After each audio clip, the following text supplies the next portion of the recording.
Hi, this is Michael Buffer, and welcome to the BoxHard Podcast. Hello, everyone. This is Mikey Garcia. This the monster from the swamps, Regis Rougarou Program.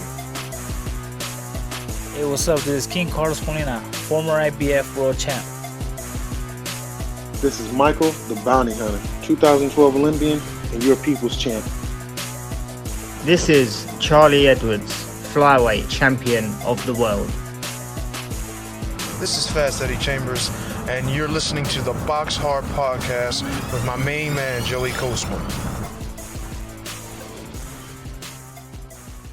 Hello everybody and welcome to episode 280 of the BoxHard Podcast. I'm your host Joey Coastman. I'm joined as ever by the main man himself, Mr. Fast Eddie Chambers. He's the last voice on the intro every single week and I wouldn't have it any other way. Eddie, how you doing, my man? I'm good, my brother. How you feeling? All good, my friend. All good.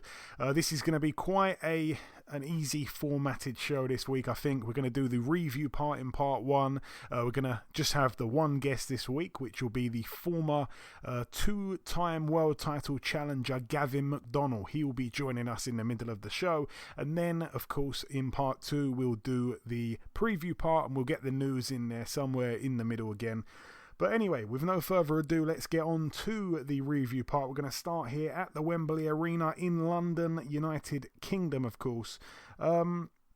Starting on the undercard, Jordan Gill. Really good win for him, actually. He's now 26-1, a unanimous decision over 10 rounds against Cesar Juarez, who's now 25-10. It was for the vacant WBA International Featherweight title. They were billing this guy up to be some kind of world level fighter, which I couldn't believe they had the audacity to say that because he wasn't world level, but he did still carry some threats. That's absolutely true.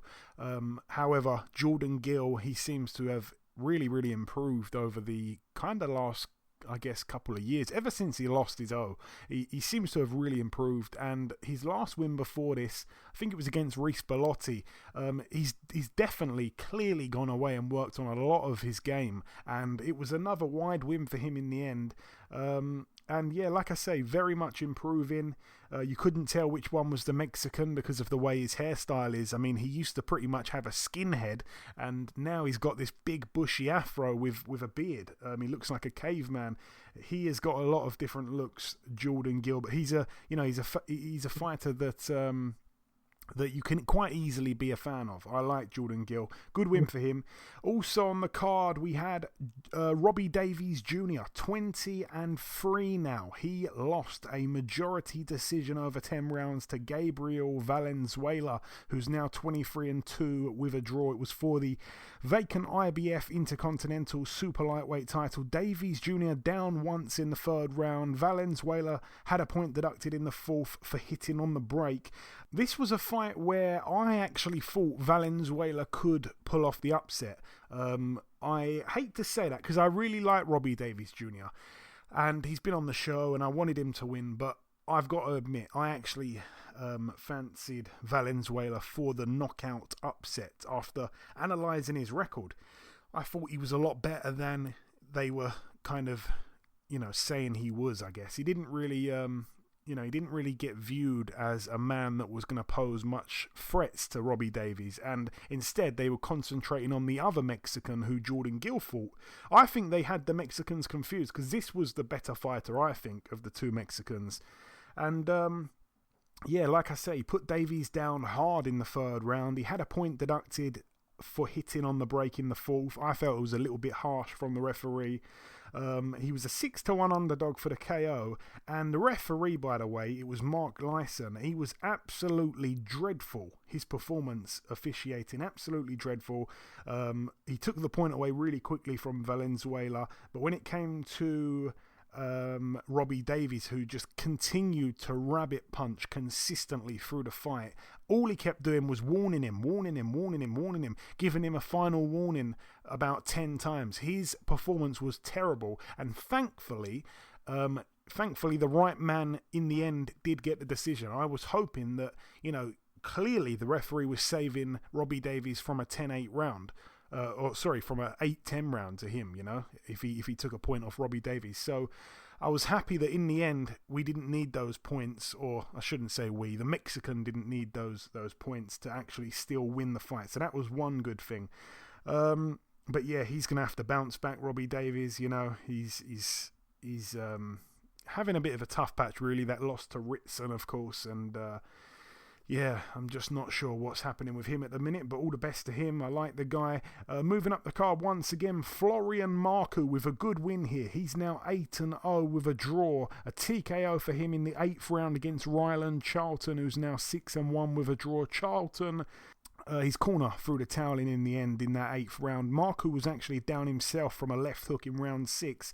It was a really intriguing fight going in, and Marku showed a lot of areas to his game. He was boxing really well with his jab in the first round. Charlton was struggling to get on the inside. Marku was boxing really well again in the second.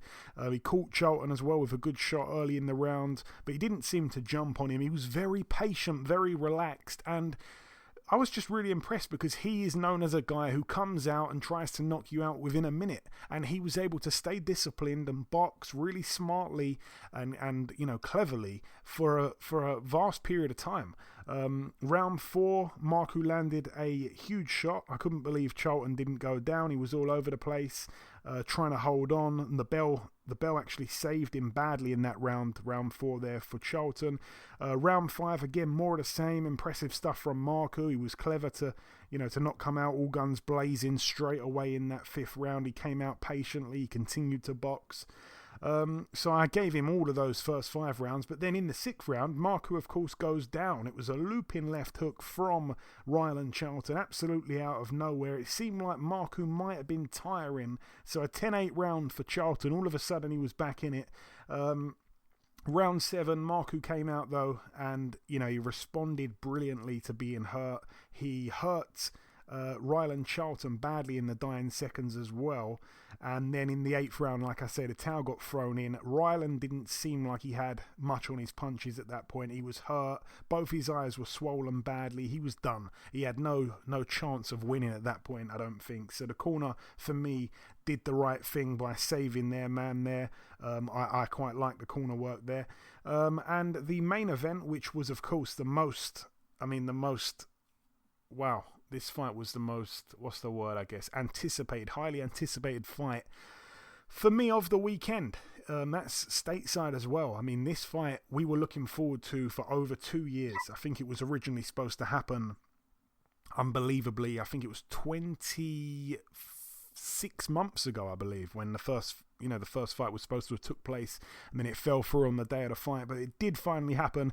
David Avanesian now 27-3 with a draw. He was able to TKO in 6 rounds the previously undefeated 2016 Olympian Josh Kelly, now 10-1 with a draw.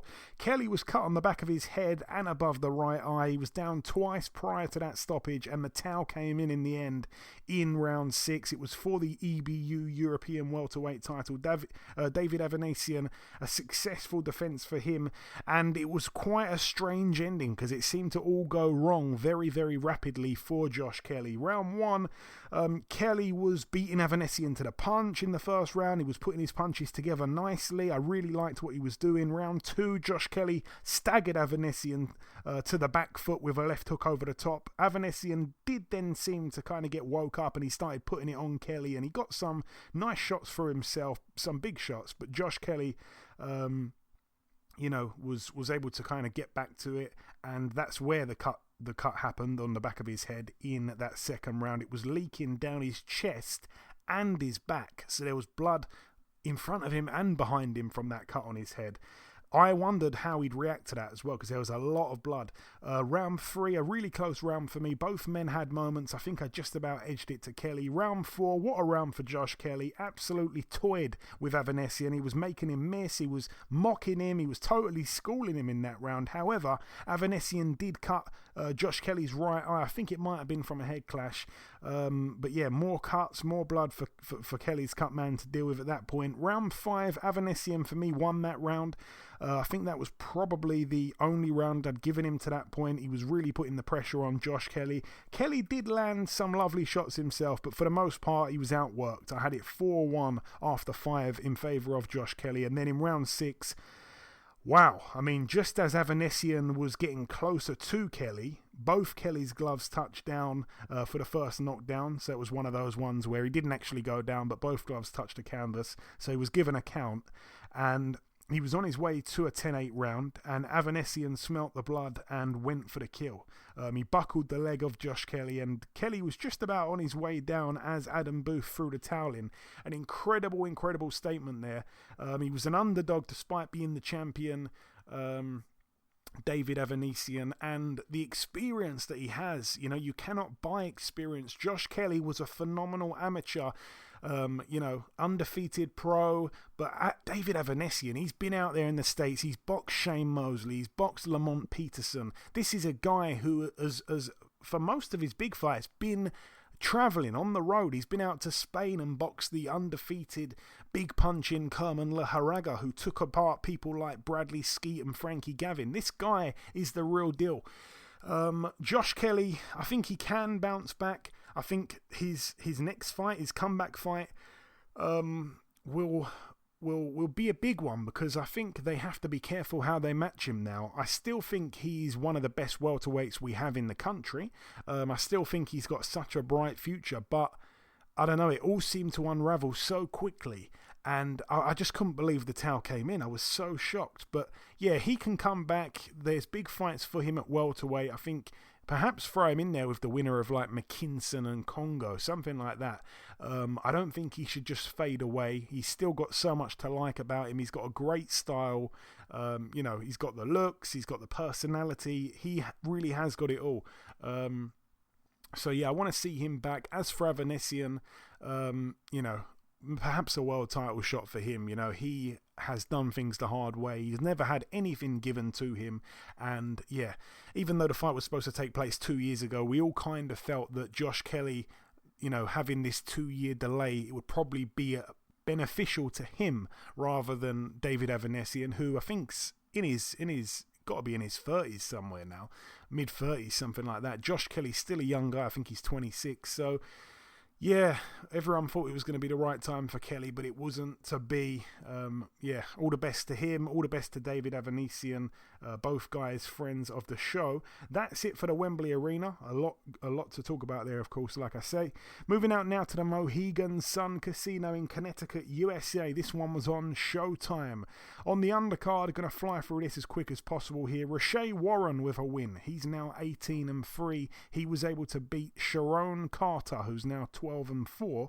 Robert Easter Jr., 23-1 with a draw. A unanimous decision for him against Ryan Martin, who's now 24-2.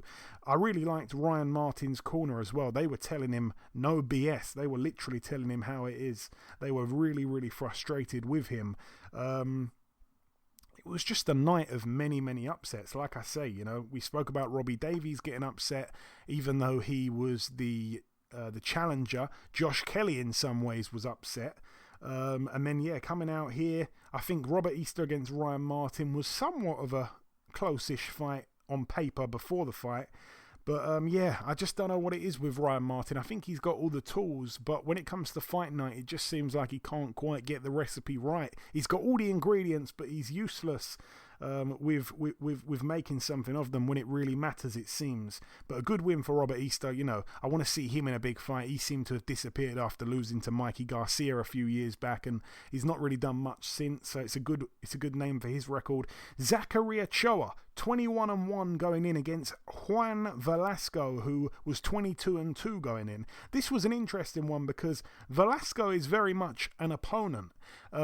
He's not too bad of a fighter, but he has been the opponent in his 2 losses, and they were his 2 biggest fights. He lost to, like I say, Mario Barrios and Regis Prograis, and he got in there with Zachary Ochoa. I believe Ochoa was the favourite, And if I'm right in saying that, then it was another upset because Ochoa lost a split decision over 10 rounds to Juan Velasco. That's a good win for him, actually. I quite liked hearing about that one because I don't think they televised it.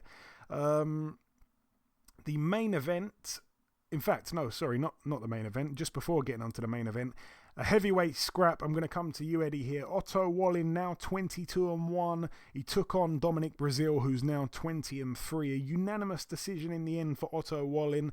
I think the smart money probably would have predicted that because Dominic Breazeale, he is a tough guy. I remember, he didn't look it against Wilder, but Wilder literally has a shotgun in both hands when he fights. He showed some real kind of,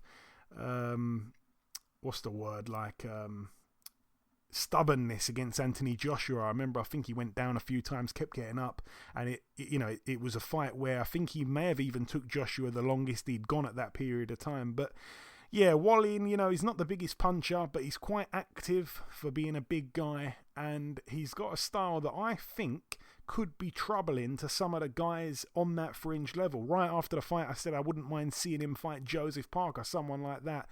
But anyway, forget about what I think, Eddie. What did you think of the main event, or not the main event, the Chief support? Honestly, he looked good, and he did some really good things. He showed his class, but... And I'm not trying to knock fighters because I know, I understand the grind. I understand what they have to do. And when you get in there, it takes a lot of heart and a lot of determination, which he has. Dominic Breazeale I'm talking about. But I think Dominic Breazeale really made him look even better.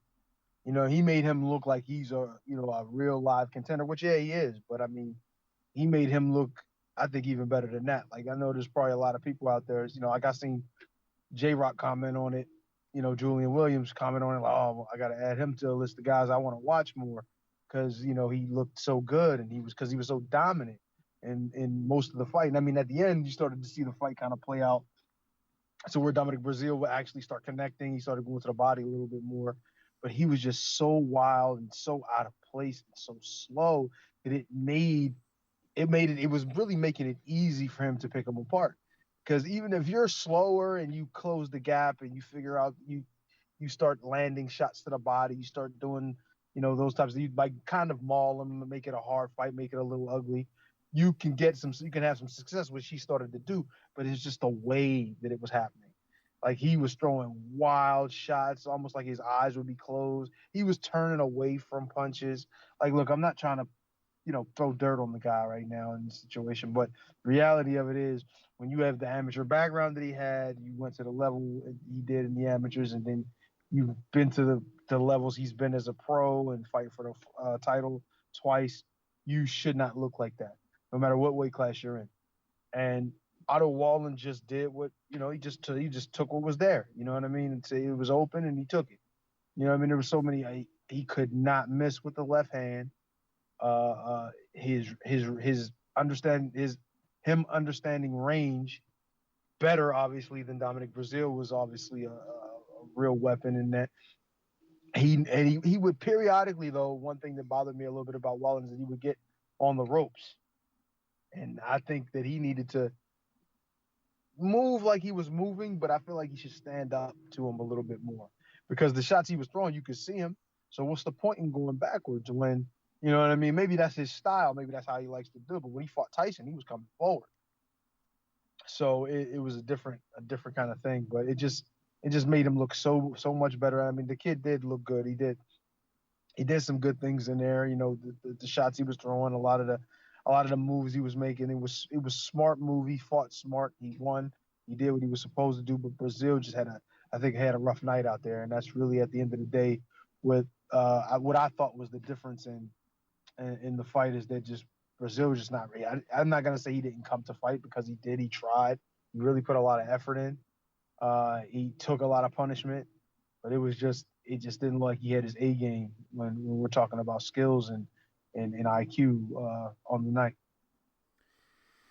Yeah, you're right. Breazeale didn't show up in the best of shape, but then again, he doesn't often do that anyway. But, it was a total whitewash in the end. And for me, it was quite a statement from Wallin, because, it's not his fault that Dominic fought with such a bad game plan, it would seem, because all Brazil seemed to keep doing was walking forward in straight lines, just kind of, not really cutting off the ring, just keep coming into the punches, really. And he didn't block anything. I think if there would have been lightning striking in the sky, that would have probably hit him as well. Everything hit him that night. Yeah, I think Wallin, though, is going to be a problem for a lot of guys. Like I say, I wouldn't mind seeing him in with someone even like a Charles Martin. I like weird fights like that. I'm a lover of weird heavyweight fights. I remember before, years ago, really wanting to see Chris Arreola and Derek Chisora fight. I think that would be a weird one. Weird, but extremely exciting.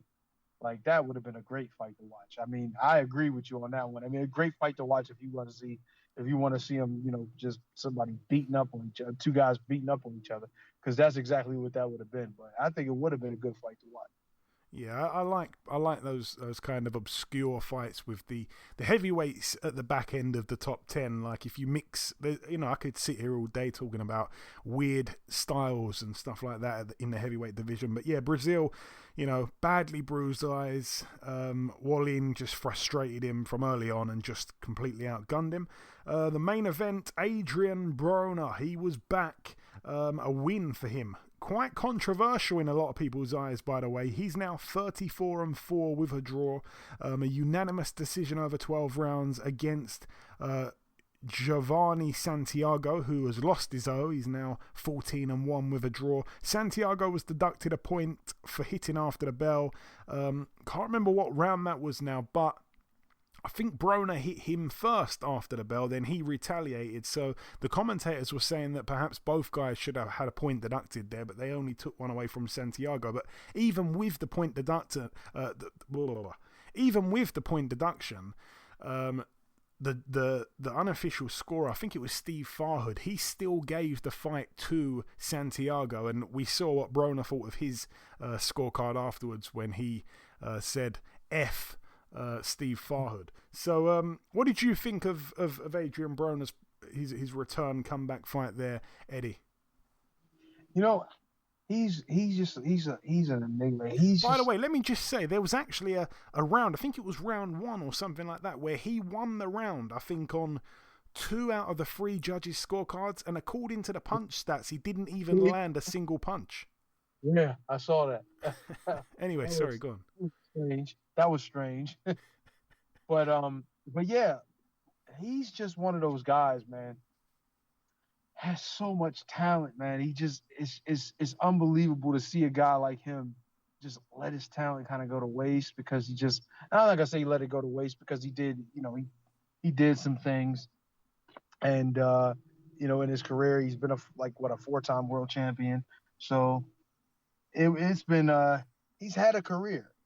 But it's just like, I feel like he could have been so much more dominant if he would have just been more disciplined, stayed at one particular weight class for a long enough time, would have been disciplined enough to keep eating, have the right diet, have the right, mindset toward everything. And he would have just been so much, I think he would have been even more successful. But he's been so enamored with the celebrity lifestyle and being so much like Floyd that he lost his way. Like, he done had porn out. He done had all kind of stuff. He done in jail. He been all over the place doing all kind of stuff. And he even mentioned it afterwards. He was like, man, I really need to stay busy because it keeps me from getting into trouble. And it makes a lot of sense. I think he's starting to get older. He's starting to realize, and he's starting to get a little wiser. You know what I mean? He's going to start getting some gray in his beard one of these days. And he's going to look back and he's going to be like, damn, man, I definitely should have stayed busier at times and stopped being so much with the party lifestyle. And like I said, he just has so much talent. So when he's doing stuff, you see a lot of the stuff that's going on, and how he's throwing shots off of these awkward moves, and it's like he has it. He really has it. But he's not busy enough. He's talking in too much. Now, don't get me wrong, I'm one of those guys too, to get in there and I start feeling it and I feel good. And not so much I'll talk, but I'll make faces. I'll be enjoying myself. But it is a fine line. You know what I'm saying? You can hear the ref, and they're telling him, he reffed a few of my fights too, but he's telling him, stop talking, Adrian. It's work, just fight. And I'm watching it, and I'm sitting there thinking, like, he could talk as much as he wants. I don't think that's something that the ref really has a place to say necessarily, unless it's getting a little too out of hand. But it's just he needs to focus and box and just take care of that, and everything else will fall into place for him. You know what I mean? This kid was only 15 I think 15-0 or 15-0-1 or something like that. He was before, at the fight. And I mean, at times he was outworking Adrian Broner. And he legitimately had a case to say that he probably should have won the fight. I don't necessarily think so. I think there were rounds in there that were close, but I thought Adrian did better work because he was landing the shots cleaner, but the guy was just busier. And like I said, I understand it because I have that kind of style where I'm looking a lot of times for a perfect opportunity, and there is no perfect opportunity. You just need to take advantage of the opportunities that come up when they do. But so I can kind of understand where he's coming from with some of the moves he made, some of the times he didn't throw shots. But he just needs to, like I said, stay busy, stay focused. He needs to be a little more active, not just in having fights, but active also in the ring. He has the speed. He can throw combinations. He can do all of that stuff. He just really needs to get out of his own way. That's at the end of the day what the biggest issue with Adrian Broner is himself. Everything else that goes on in his life and in his career, what everyone else has to say or whatever, doesn't even matter. He needs to lock in on himself and make sure he gets out of the party lifestyle, get a little, hang around some old heads, some dudes that really know what to do and how to stay away from trouble. You know what I mean? Maybe something that has been in trouble before and they really can give you the game. But the reality of it is he's got to stay focused on what he's got in front of him. He's got to take boxing a hell of a lot more serious because it's dangerous. And it's right now his only shot. So he's going to have to go ahead and go back to the drawing board. He got away with one, not saying that I thought he lost, but he got away with one because they definitely could have went the other way in a lot of ways. But he really has to focus and just get back to business. Yeah, and the scorecards were spoke about, which was, upsetting once again. I think in the end, the final scorecards, Max DeLuca, 87-82 for Broner, so by 5. Sorry, no, that's completely wrong. That's a different card. My apologies. Glenn Feldman, 115-112 for Broner.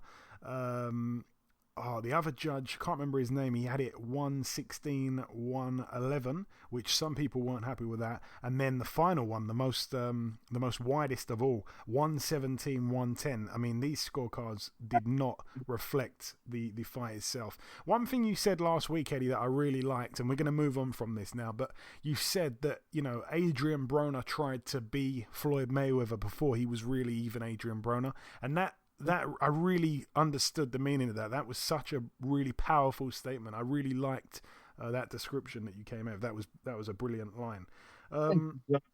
Yeah, it's all good, man. But anyway, moving out now to the bubble in the MGM Grand Las Vegas, Nevada on this undercard. Not much, actually, to mention on the undercard. A win for Gabriel Flores Jr. He's now 20-0. A TKO in the 6th round against Jason Velez. That's quite a statement because not many people managed to stop Velez. He's now 29-8 with a draw. Esquiva Falcao as well. I think he was in the 2012 Olympics or something like that. He's now 28-0, a retirement win against Artur Akavov. That is a really big statement because Artur Akavov, can't remember who his first career loss was to, but his other loss came to Billy Joe Saunders in a fight where many people thought he beat Billy Joe Saunders, and his other loss was to Demetrius Andrade, where the referee randomly stopped it in the last round with about 30 seconds to go, and it was just a really, really strange decision. There's no way in the world he should have been stopped. So to actually legitimately stop him and have him retire after 4 rounds is very impressive. I want to see more there from Esquiva Falcao, who's now 28-0. And the main event, oh my lord, he made us all eat our words. Another upset on a weekend full of them. Miguel Berchelt, the champion, defending the title, 37-2 now. He was KO'd in the 10th round against the much smaller man, Oscar Valdez, who's now 29-0. It was for, of course, the WBC Super Featherweight World title. Berchelt down in rounds 4, 9, and then finally brutally in the 10th. Really, really, really intriguing fight. I remember speaking about it in the build-up and stuff like that. No one really gave Oscar Valdez a chance because, like we said, he was a smaller guy moving up. In terms of stature, he was much smaller than Bichelt. Bichelt's a huge puncher. No one really wanted to go near him out of the other champions at super featherweight. And, Valdez, he's been hit, he's been put down. I just thought there's no way he's going to win. And a lot of people are saying, is this upset of the year? I'm not quite sure if I'd say it's upset of the year. I think Josh Warrington losing to that unknown guy was bigger than that because we know Oscar Valdez is a world level fighter, whereas Maurizio Lara, we didn't know. We barely didn't even know his name. So Oscar Valdez is a proven, legitimate world title, world level kind of fighter. But to do what he did, I mean, yeah, it was unexpected. I suppose it does go down as an upset, but more importantly for me, it's the front runner at the minute for knockout of the year. Oh boy. Round 1 and 2, really bright starts to the fight from Valdez. He bloodied up the nose of Bichelt in that second round. I like the way he was moving a lot. He was using his faster feet. He wasn't allowing Bichelt to cut the ring off. Round 4, Bichelt, was ruled down. He kind of fell into the ropes. They held him up. It all started with Valdez landing a left hook high on the temple of Bichelt. He was on wobbly legs straight away from that point onwards, and he was caught multiple times with heavy shots, and yeah, I think he was even saved by the bell. Round 5, for me, another good round for Valdez. He hurt Bichelt several times in the round. The speed and power of Valdez was causing Bichelt serious problems. Round 6, Bichelt came out and responded really well, and for me actually won that round. I thought, perhaps we're going to see the fight turn a bit. Valdez did seem to abandon his tactics for 2 or 3 rounds in the mid part of the fight, but then he did get back to what was working for him early on.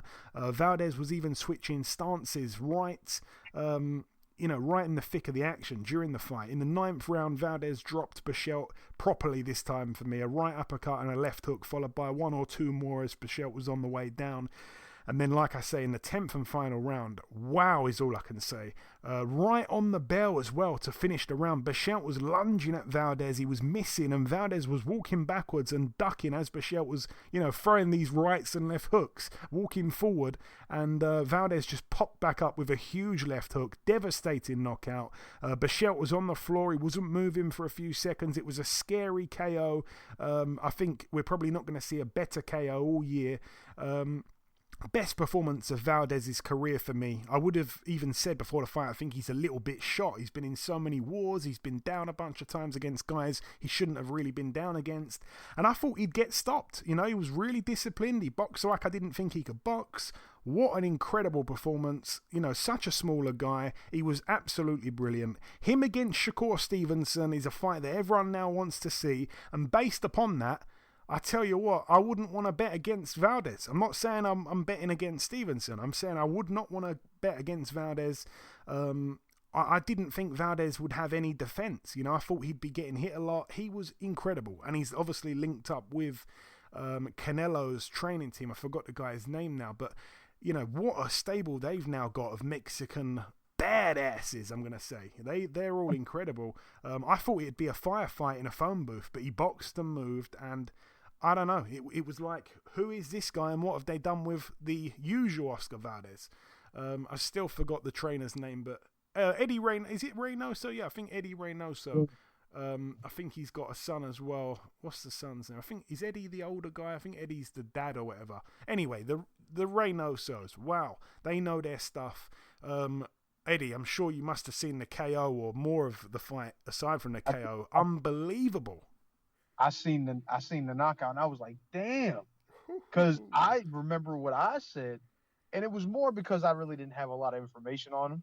So it wasn't like I could give an accurate description. I've seen Bichelt fight before, and I've seen how tough he is and how hard he punches and everything. And I was like, yeah, he's dangerous in that way. I mean, not this kind of style necessarily that I like, but he's still a dangerous dude. And if there's a small guy coming up that's a puncher, but a guy that's not easily hit. I don't want to say easily hit, but is a normal target that you can actually, tee off on. Plus, he's smaller. I just didn't think he would have much of a chance from just on paper. But fights aren't fought on paper.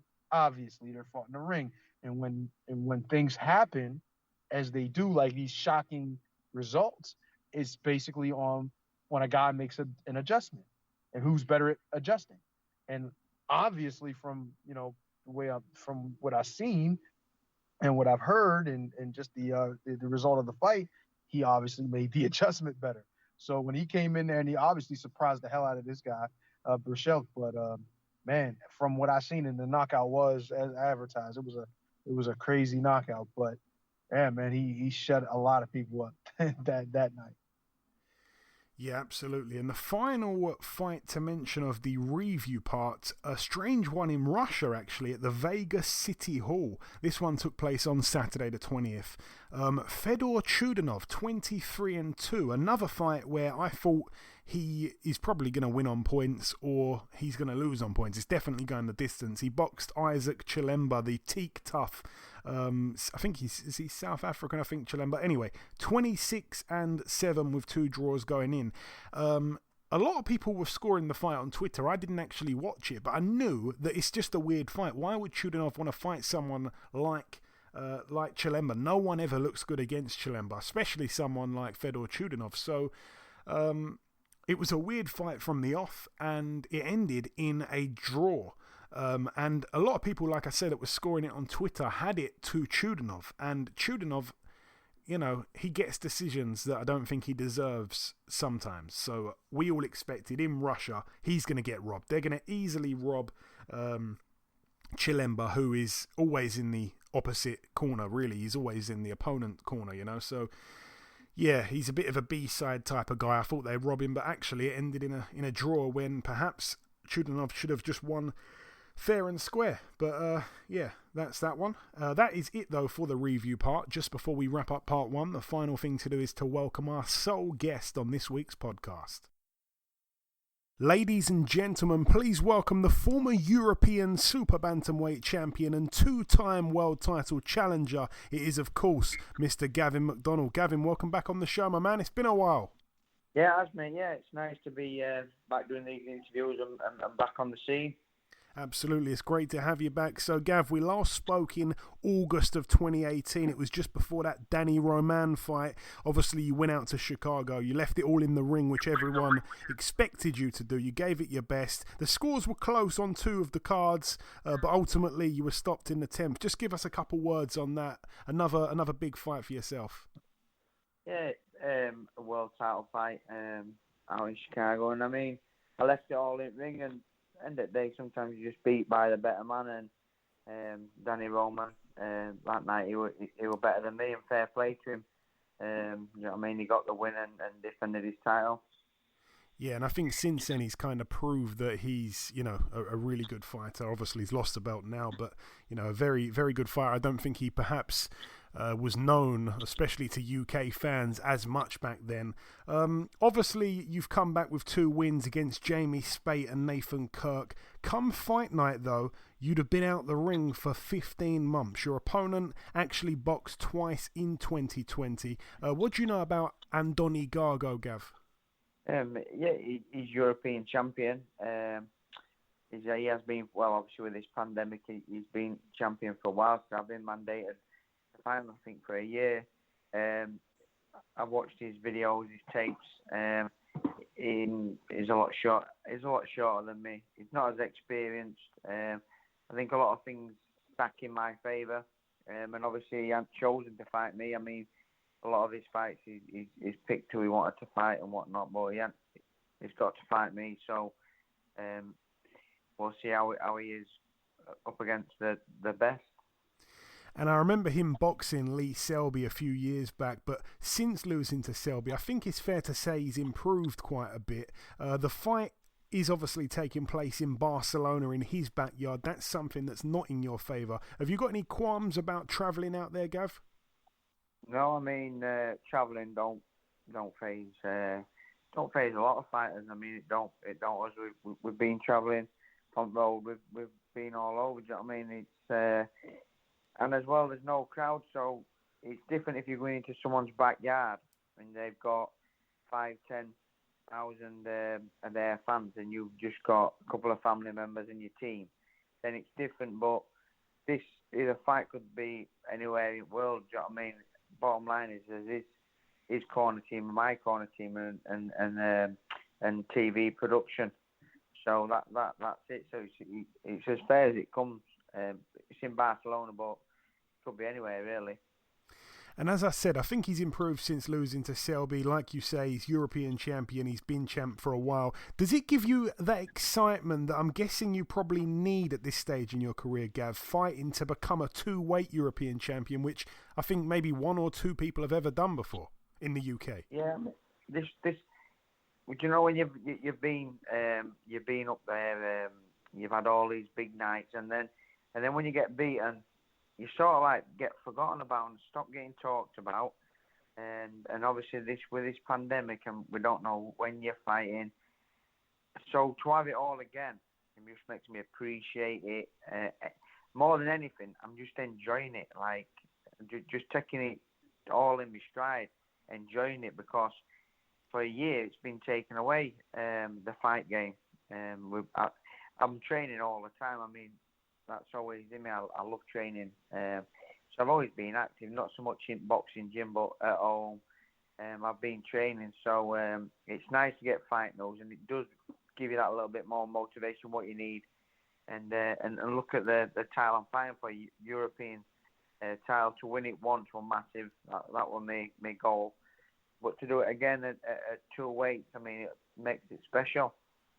And what is the end goal, Gavin? I'm guessing it is at some point to get another shot at a world title. You know, right now in Britain, the featherweight division is kind of on fire, I guess. Obviously, with the unfortunate thing that happened with Josh Warrington. Now you've got Galahad and Jazza Dickens fighting for the vacant belt. Have you got any kind of interest in that fight? Do you want to give a prediction, if anything?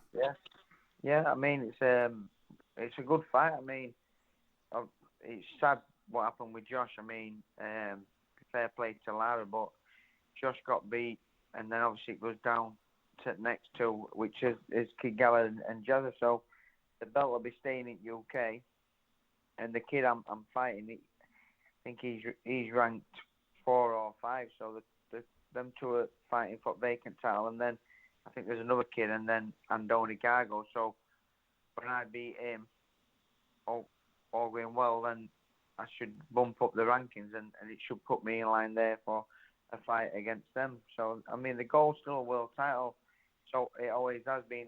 I'm in boxing for glory, and that's it. If I didn't think I could achieve these special nights, I won't be in it. And I still believe there's big nights in me, and clinging on to the world title, and that's the main focus, that's the goal.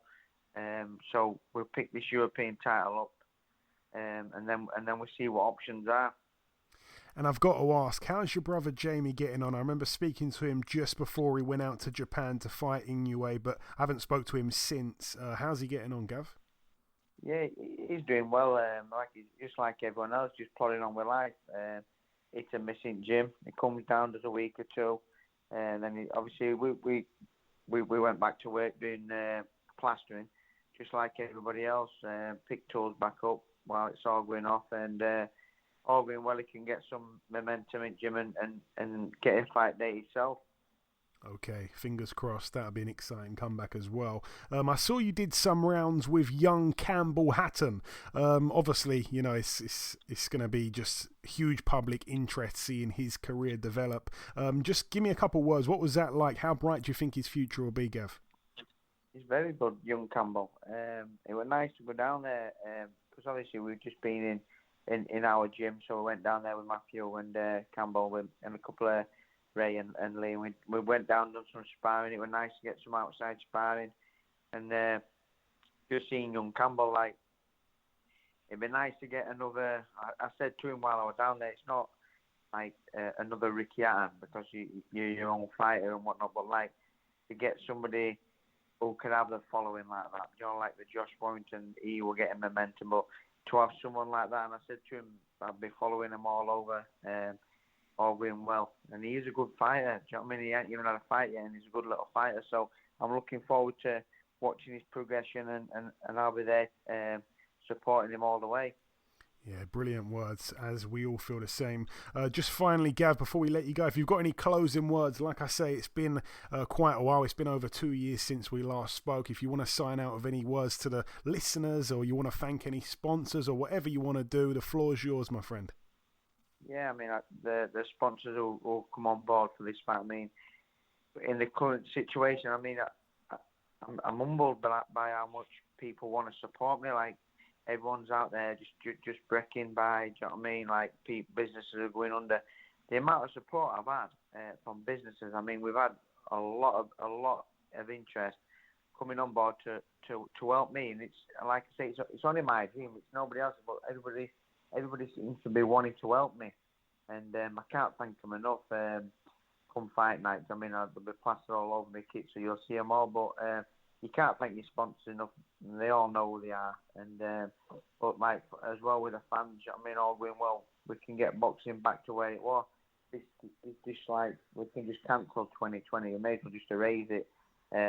But like the big fights are still getting made. There's a lot of big fights happening, and all going well.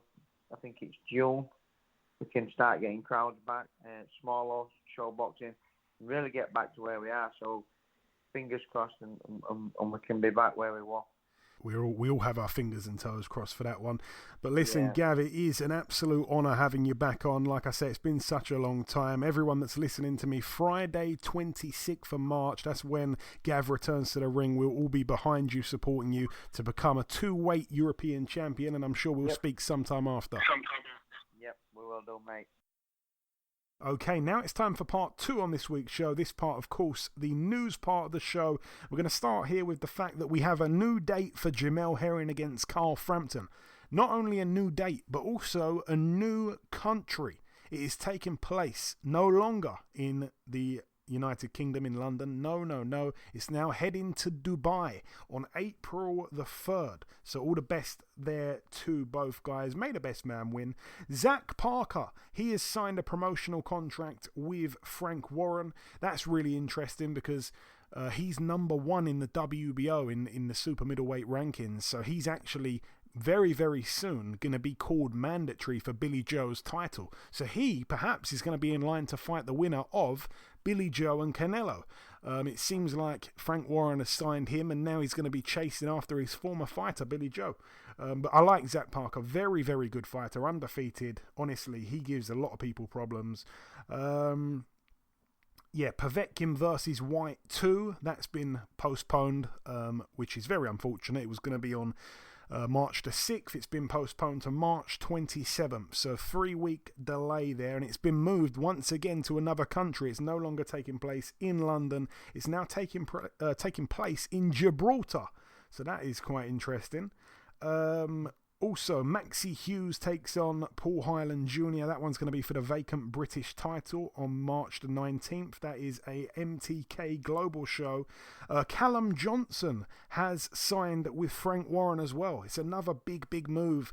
Callum Johnson, he's a guy that really has to get moving now. I don't think it's for any fault of his own that he's been quite inactive, but I think he's about 35 or 36, something like that. He needs to get moving. I think he's one of the best fighters that we have in Britain.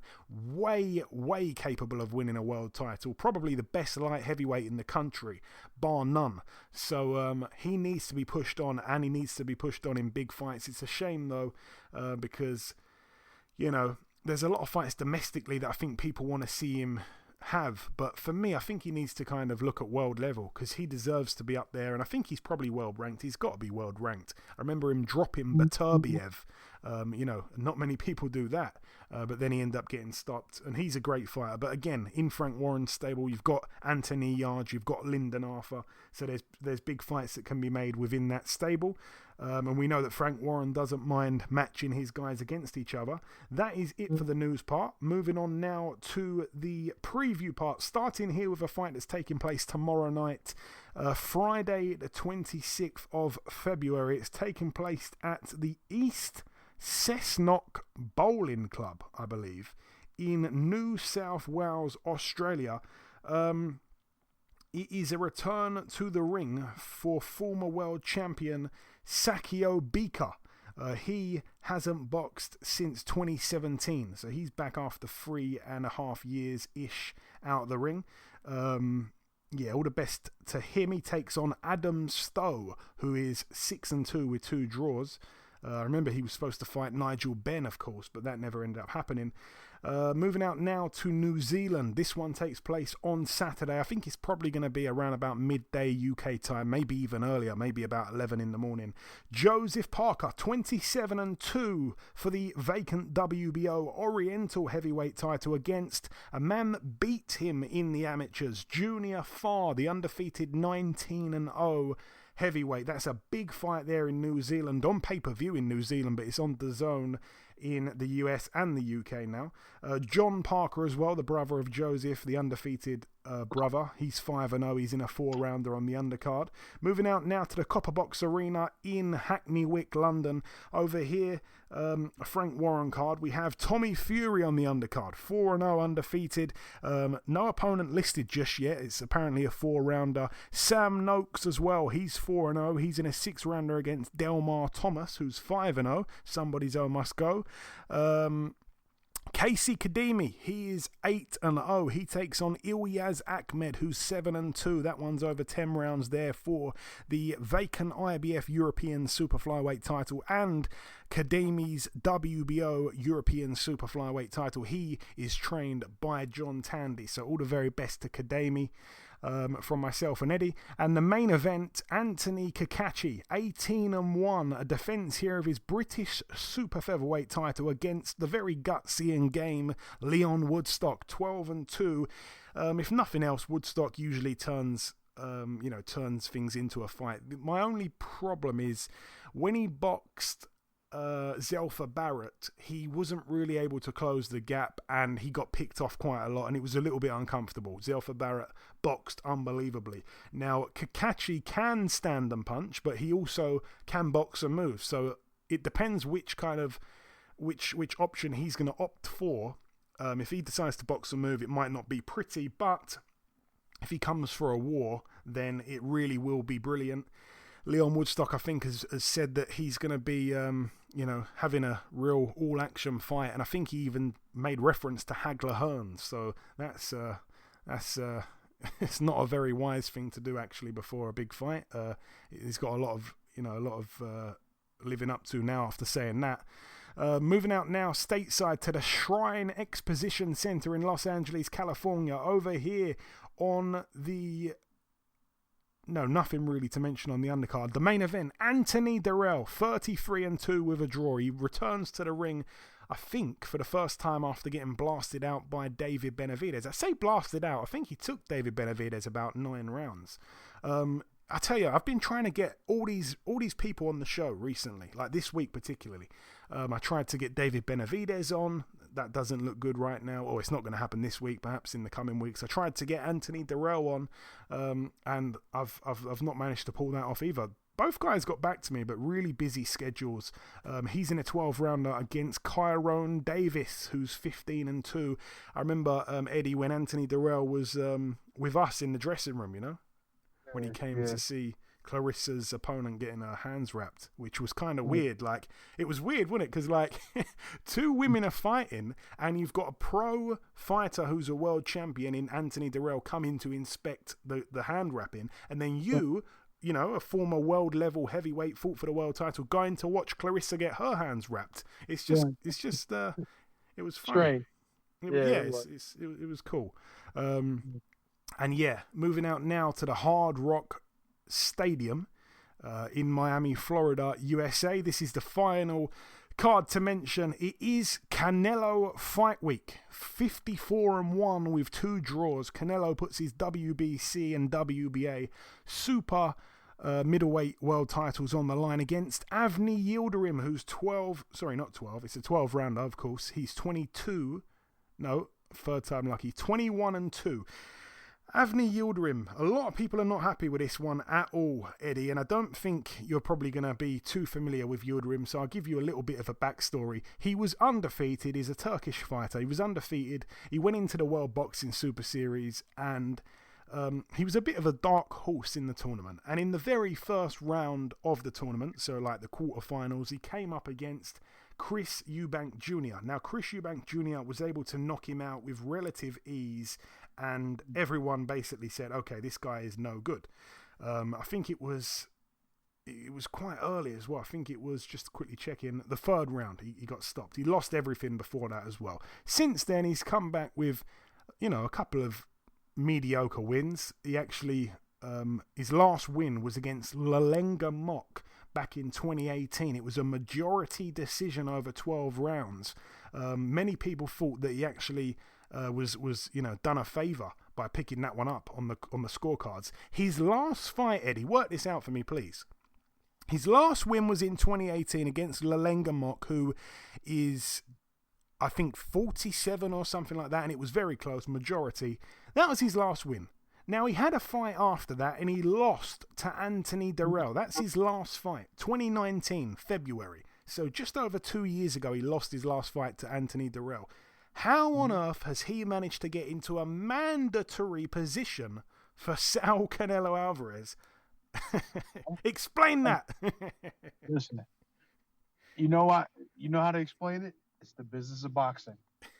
If they want their guy to have a fight, and they want it to be a safe fight because they don't want to damage any chance of putting together a super fight, that's what they do. They just want to keep him warm. They want to keep him ready. So I guess for Billy Joe or whatever the situation is going to be, they don't want to ruin the opportunity to make a big fight and to make a lot of money. I mean, some people don't want to say it, but the truth is that's the truth.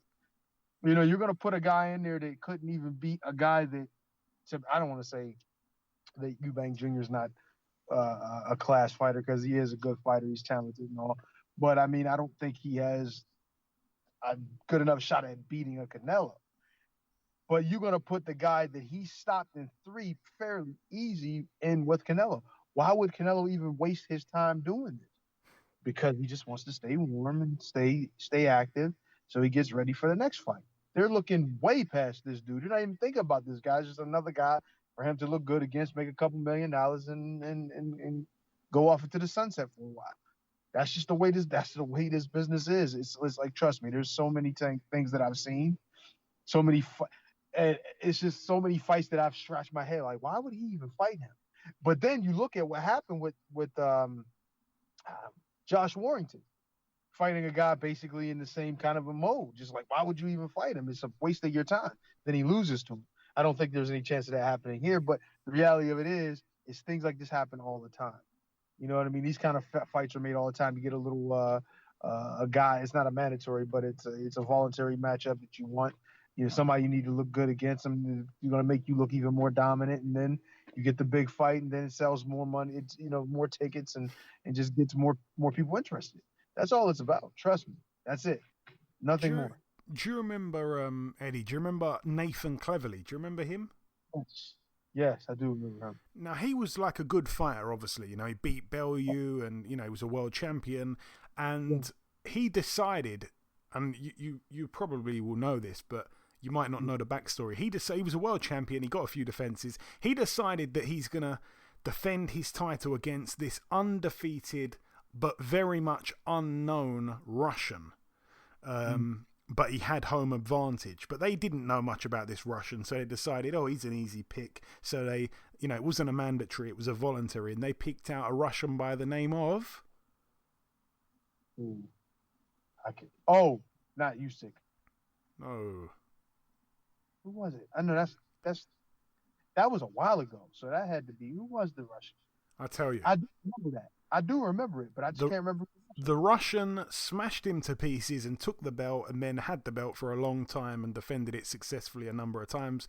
The Russian that they picked out...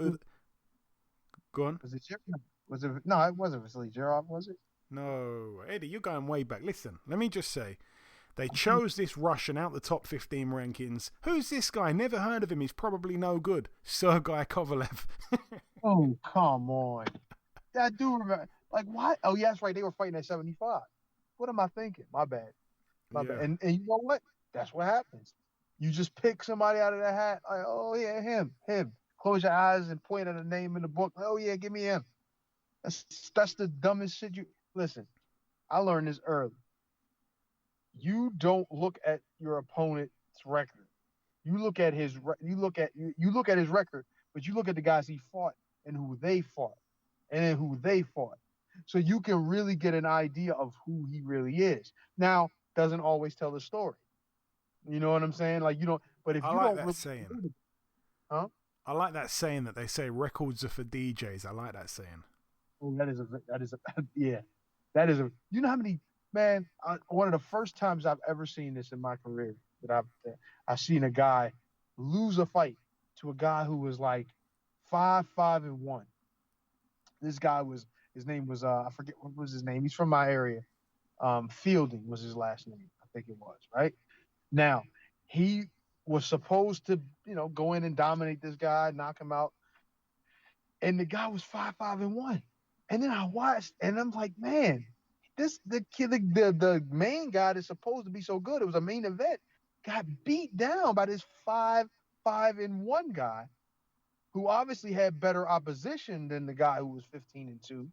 And it's just like, well, damn, why did this happen? And then I couldn't understand. How could this guy lose to him? Like, and I just looked at him like, damn, this guy must be really, really good. And it's not so much that, it's just you got to look at who he's lost to. You know what I mean? Look who he lost to. Like, if he has a bad record, go behind the numbers. That's why, like, when you watch, when Teddy Atlas, watch Friday Night Fights back in the day or whatever, and Teddy Atlas would say, go behind the numbers. You got to go behind the numbers, man. You got to look at what's going on. You know what I mean? In the different sports, they say the same thing. You can't just look at the numbers and say, oh, my God, they're great. He's got a great record or he's got a bad record. You got to see who's behind it. You know what I'm saying? You got to know who they're facing or who they've faced so you can see what's going to happen in the ring here. Now, styles make fights, so it doesn't always play that way. But the reality of it is, if a guy has 10 fights and he's lost half of them, you might want to go find out who he lost to first before you decide to make the decision on this guy as a fighter that you want to put your prospect in with. That's all I'm saying.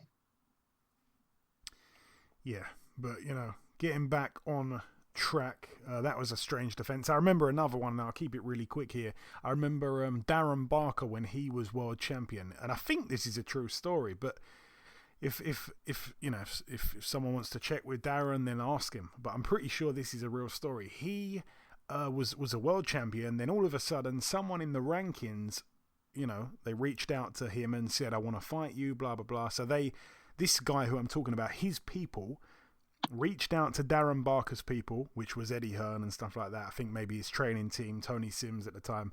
And they said, I want to fight you. I don't want any money for the fight.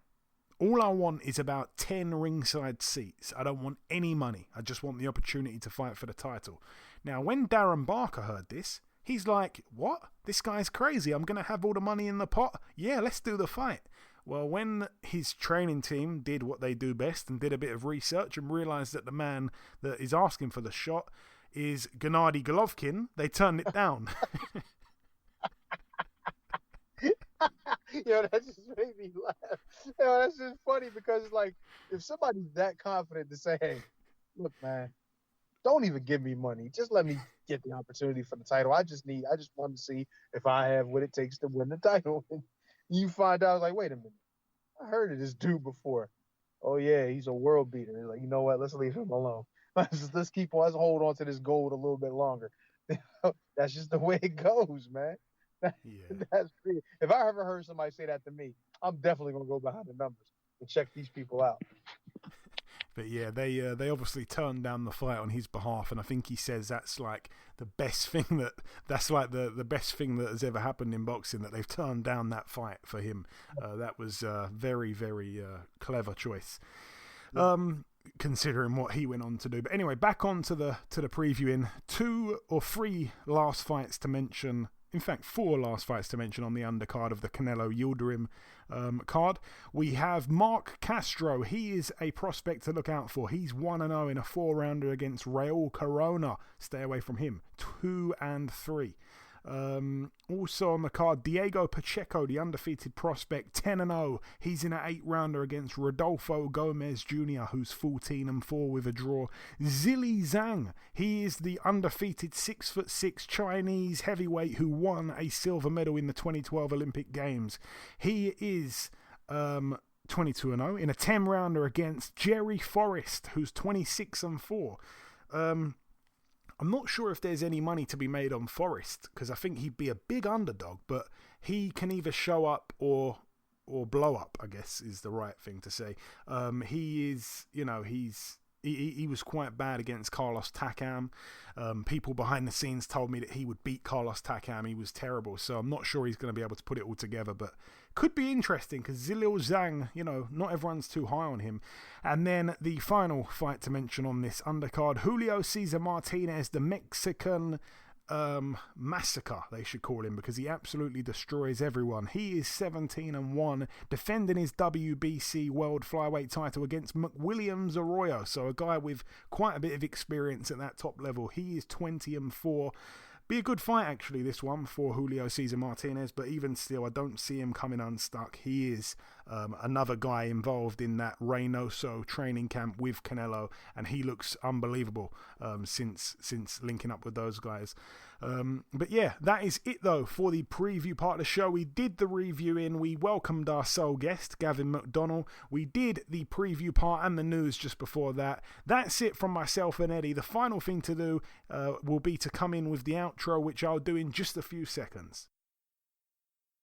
Okay, and this wraps up episode 280 of the BoxHard Podcast. I've been your host, Joey Coastman. Eddie Chambers has been with me for the duration of the show. A huge thank you to our sole guest on this week's podcast, the former two-time world title challenger, Gavin McDonnell. The biggest thanks of all, though, goes out to you, the listeners, for making this show what it is. One piece of news has broken whilst we've been recording the show, and it's a piece of unfortunate news, actually. The Kakachi versus Woodstock fight is now off due to Leon Woodstock failing a coronavirus test, which is really gutting, I'm sure, for him, and it was going to be a good fight, so that's a big blow to the card.